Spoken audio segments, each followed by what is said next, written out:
will be presenting on the Spanish SPELT 3. So for our KWL chart, we know that Spanish-speaking students should be evaluated on tests that weren't normed on English-speaking students. We also know that ELs are at risk for being misdiagnosed for language disorders when it actually might be a language difference. And we know that cultural differences play a huge role in second language development. What we want to know is, how is this test useful for ELs?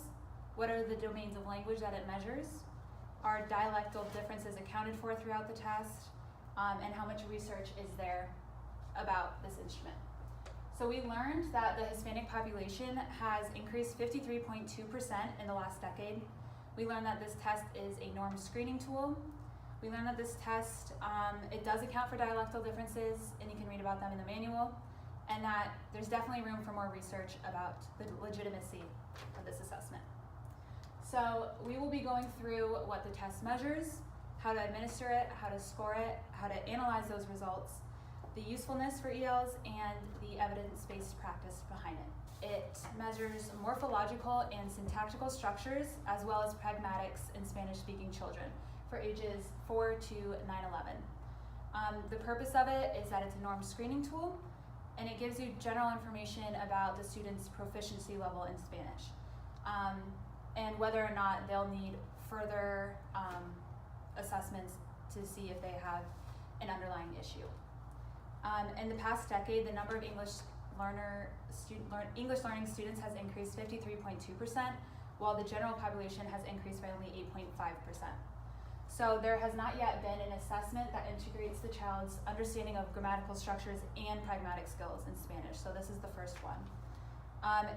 How it works, the format of it is, it's a flip booklet with sentence completion tasks or question responses about a feature of a given picture or scenario. There's 59 items, and it takes about only 20 minutes. So as Emmy said, the administration takes about 20 minutes long, and it really depends and it varies on the administrator's familiarity with the test, the child's age, and their cooperation with the test. Also, the administrator should be bilingual in both English and Spanish proficiently. So it should be a bilingual SLP, an interpreter, a teacher, or another bilingual professional. So the way the test goes is you start with a practice item to establish that rapport with the child. And also the test says if it needs to be stopped for any reason, just to continue it as soon as possible. It doesn't mention if it should be done if it can be done in another session or the same session, same day. It just says as soon as possible. So the way it goes is you place the item book in front of the child and you read the elicitation statement and wait for the child's response. And only 2 prompts are allowed. And on the sheet, you record the response, and they'll have all the acceptable responses, so you can just circle it. And if they don't do that, you can just write it out. So an example of that would be, for this picture, the examiner would say, the administrator would say, they would point to the picture that the book tells you to, and you say, ¿Quién es él? Papa? So in that case, I asked, who is he? And she said, Dad. So for this test, what they want is complete sentences. So it would be es el papá that would be accepted, and therefore papá would just not be accepted, and there's no partial points, but we'll get to that in scoring. So again, prompting is only allowed 2 times per item, and you just keep going. There are no basals or ceilings on this exam, so all items should be administered. And it also should be remembered that every child brings their own life experiences to the testing environment. And so what might seem like a difference what seems like a disorder could just be a difference of the environment that they've grown up in and what they're bringing. So we should be aware of this and look into it. The manual says that if there's a word that isn't it's not an acceptable answer on the packet, it might still be something in their from their country or in their cultural background that is acceptable, and it should be looked into, since they don't have all the dialects, all variations that could be acceptable in the manual. So like I said, for scoring, there must be the correct form and correct function in pragmatics. So the full sentence and in the correct order should be stated to get full points for the item. And as I said, variants of Spanish are acceptable, although sometimes it might need to be more further researched on the administrator's own. Variants of Spanish dialects are acceptable, and these are well explained in the manual. No partial points, and then once you have finished, you take the raw score of all the points that the child received, and then you can turn it into standardization scores, percentile ranks, percentile bands, and with a confidence interval for interpretation. The Spanish SPELT 3 was normed and standardized on 698 children from multiple U.S. states and different Hispanic backgrounds.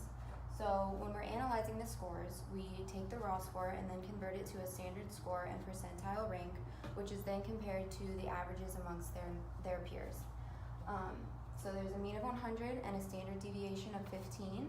So for this example, a child who's 5 years and 6 months old receives a raw score of 2, which converts to a standard score of 71, which falls 2 standard deviations below the mean. So this score would then qualify this child for language services at school. However, this is only a screener, so it shouldn't be used to diagnose the child. Further assessments may need to be done. And we should also take into account the child's culture, the possible dialectical differences, and other things such as exposure to the different languages and their L2. So the Spanish SPELT 3 is useful for ELs for a variety of reasons. One, it's based on research available of language development and acquisition of Spanish speakers, and it also takes into account grammatical and pragmatic functions. The SPELT 3 provides an efficient way to obtain data on whether a Spanish-speaking EL may have a language-based difficulty. It provides an accurate screening tool that will help in differentiating normally developing bilingual Spanish-speaking children from those with a language disorder. It provides information on level of performance in Spanish of an EL student compared to other students whose language one is also Spanish. And lastly, the results will guide professionals in determining eligibility of services and level of service needed. As far as evidence-based support, an article by Lisa Bador and Elizabeth Benya discusses the challenges in assessing the language of bilingual children, which results in under or over-identification of a language impairment. This often occurs because educators do not have appropriate developmental expectations. In this study, the authors discussed data on language acquisition from several sources, including cross-linguistic studies on typical language acquisition and language impairment in both monolingual and bilingual children. They discussed difficulties in assessment of language ability in bilingual children due to several factors, one being a lack of reliable and valid standardized tools. They also discuss how language developmental milestones cannot be assumed to follow the same trajectories in the same order across languages. While there are some general similarities in language acquisition across languages, there are differences in specific forms. For example, prepositions are easier in English than Spanish, but object functions were more difficult in English compared to Spanish. Another issue discussed in the article is that tests are directly translated sometimes, and this causes issues with accurate results. And in addition, it's also important to choose appropriate targets when assessing bilingual children. This is because tests are used to determine if language impairments are present. The final barrier discussed is the composition of norms. This is because bilingual children do not present profiles on acquisition that are like the two reference groups. For example, they don't fall into the same norms as just English speakers or Spanish speakers. Therefore, they should be compared to bilinguals. So basically, the SPELT 3 is in support of this article because it's based on the research available on language development and Spanish speakers.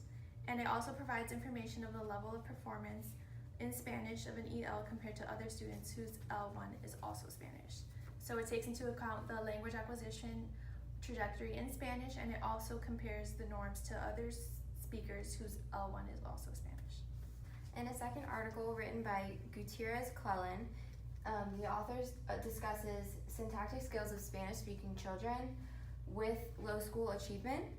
So it compares the syntactic skills of children both with and without throughout the article, with and without limited school achievement in their native language while they're in the process of learning English in schools.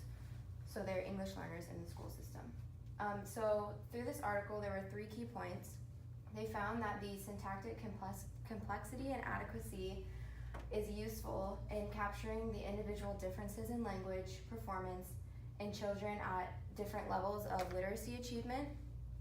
Another key point is they found that the assessment of how children use their complex language abilities in narratives may lead to the identification of specific language needs that may relate to their success in the classroom and the academic setting. And then third, the analysis of how children use their syntactic knowledge in the oral presentation of connected speech and complex materials such as academic language and materials in schools. It has the potential to uncover developmental differences in formulation accuracy in these children. So overall, this second article also supports the use of the Spanish SPELT 3 because it discusses how syntax and morphology can differ, and the Spanish SPELT 3 really focuses on syntax and morphology.